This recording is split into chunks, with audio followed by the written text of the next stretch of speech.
first age, in the first battle, when the shadows first lengthened, there was a shotgun, and there was a shield.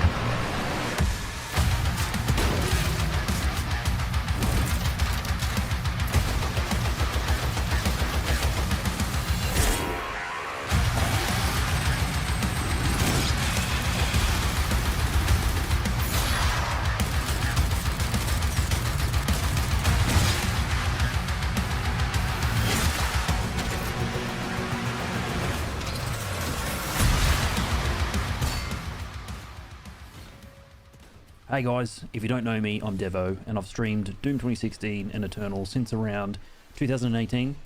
I hold a world record in a speedrun category, and I also have a world's first in Doom Eternal. I've invested thousands of hours playing the games, and I like to think that I know a thing or two about them, and I'm really excited that today id Software have revealed Doom the Dark Ages, and I'm really excited to dig in, so let's get to it. From the outside looking in, the game is Doom, except you're either Captain America or a prot warrior from World of Warcraft. I can't quite work out which one yet. It's so different, but the design language and the aesthetic is still very Doom. There's so many things being introduced in this reveal trailer, but the big focus here is the shield. There's a parry, a bash, a charge, a block, a leap, a circular saw, and wilder still, a boomerang. In this trailer alone, the shield is articulated in several different ways. As an offensive tool, a risk-reward tool, a ranged weapon, and obviously as a defensive one. It's not clear how it will fit into the resource management aspect of the game just yet. Will the teeth of the shield give you ammo? What about that green energy and parry? I imagine the shield will be like if you took Eternal's Argent weapons and made them much more central to the combat loop. For example, if you could parry a Marauder axe by using the Crucible. They've really doubled down on what made the Crucible and Hammer special, but also made them general and core to the game. I'm really glad they've chosen to focus on the shield. Shields are so pliable mechanically that it just makes sense to explore this style of gameplay. It's an exciting, promising new direction for the game's combat. You could see drips of this in Tag 2, where the hammer could be recharged by participating in other elements of the game's combat loop. It was a smarter, more interconnected system. However, it made Eternal's already very rounded gameplay loop begin to bloat and burst at the seams. In Doom the Dark Ages though, id Software have a fresh slate to give this new angle the space it needs to breathe. So what other design language do we see from Doom Eternal reappearing here in Doom the Dark Ages? We have the return of the infamous traffic lights. Here we can see a Hell Knight's fist turn green, and some projectiles are also green. I imagine this is the same design language we saw in Eternal, with the Marauder, Gladiator, and the Armored Baron. However, my guess is Doom the Dark Ages will lean more towards the Armored Baron end of the scale, where players have more agency in opening up the fight. In the Ancient Gods Part 2, id Software improved upon this archetype with the Armored Baron, so I'm excited to see where subsequent iterations have landed. In another example, we see this soldier riding a Pinky Demon. One of the waves is green. So is it a projectile that you can deflect back? It is very reminiscent of the Hell Guards in Doom 2016. However, you can only shoot them to interrupt them, or dodge to avoid damage. In Doom the Dark Ages, you have the shield to either block or deflect. It's all coming full circle. Get it? Shield. Circle. Please like, comment and subscribe for the algorithm. Again, the shield is so pliable and interesting. It's a low-hanging fruit from a combat design perspective, and I can't wait to try it out. That said, I am a bit concerned about the sheer volume of mechanics presented. In addition to the shield, there is a flail from Hexen and a mighty boot from Duke Nukem. We also fly a dragon. It has a minigun on its back and Argent energy wings. Now I can see id Software shrinking the gun roster to accommodate all these extra goodies. If it means we get to explore a new style of gameplay, I'm here for it. After over 2,000 hours in Doom Eternal, you end up using maybe only 3/4 of the arsenal anyway, and becoming an AC-130 gets a bit old after a while.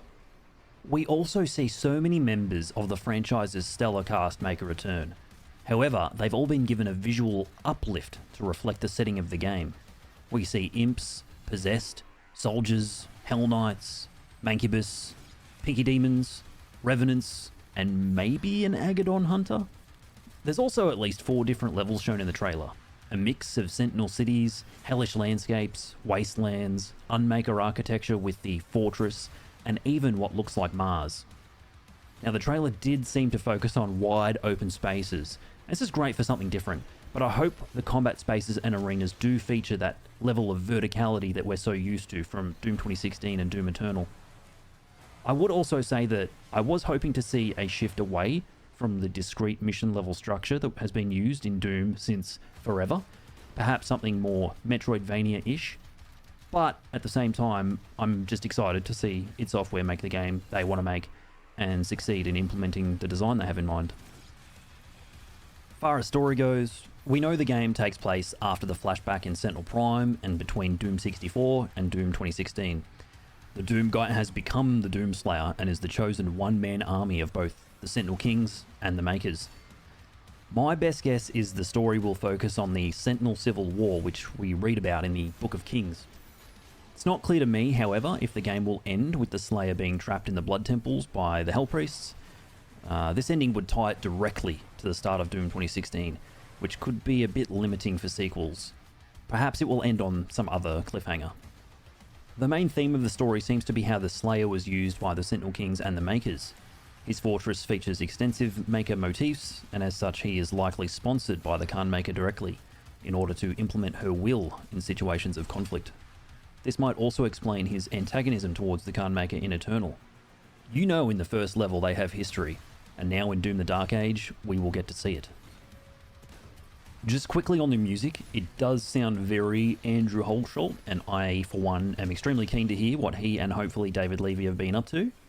I loved mix work on both 2016 and Eternal, but when one door closes, another one opens, as they say. I would also add that Andrew did just an amazing job on a Medieval, a game thematically closer to Hexen, and I think that experience could help wed the Dark Ages more to its medieval setting, more so than mix electronically infused work in 2016 and Eternal. And both of those games leaned more into the UAC hellish technological aesthetic, especially 2016.